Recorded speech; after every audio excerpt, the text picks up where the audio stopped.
Hello, I'm Bruce Beers, and this is Student Expository Journalism to the max.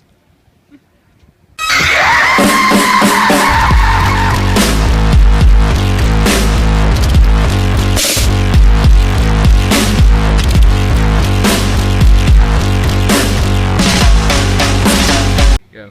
Hello, here's Gary Elkins with the weather. Hi, I'm Gary Elkins, and this is your weather. It's 84 degrees out. It's pretty good. For November, it's a little bit hot, but you know what? I'm fine. Here's some Federalist stuff. This is the Federalist 51. The Constitution divides government power among three branches. A government must be designed so that the three branches, executive, legislative, and judiciary, can keep each other in their proper places. We will study the Constitution and decide whether it fulfills this goal. To preserve liberty, government's powers must be separated.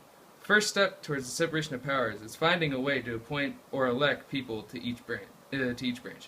Without the appointee being overly dependent on people in another branch, if we wanted total separation of powers, the people would elect every member of the executive and judiciary branches. This would be difficult and expensive. Instead, each branch must have as little input as possible in appointing members of the other branches. In paragraph 3, it says, if executive and judicial branches depend on the legislature for their pay, they would not be independent. Therefore, members of each branch should depend as little as possible on other branches for their pay. And a basic of paragraph 4 is that the people don't overpower the government, and the government don't overpower the people. There you go.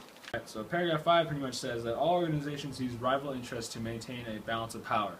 To keep the balance of power, power is divided among lower level offices.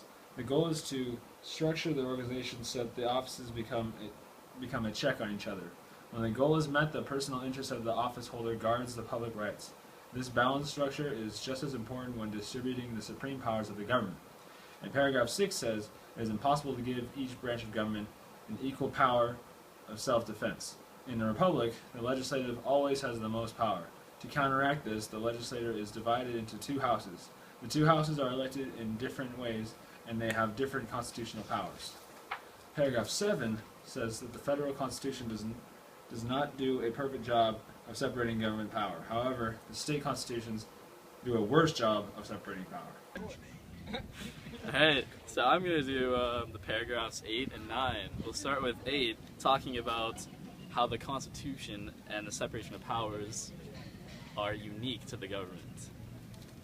Going on to 9, this one talks about, in a single republic, how the people have to surrender some of the power to a single government. So that means both sides of the state and the government have to equal to each other, and their subdivided powers between themselves. So that means the state and the federal government will control each other. At the same time, each will have internal controls. And that's all.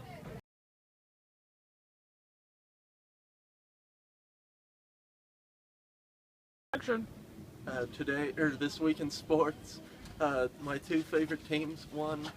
USC beat Stanford 20-17, and San Juan beat Fountain Valley 28-27 on Friday night in the CIF playoffs. Woo! Thank you for watching our presentation. Now, in honor of Carl Zeus, I have a pun to read. My puns aren't bad. They're terrible. Thank you.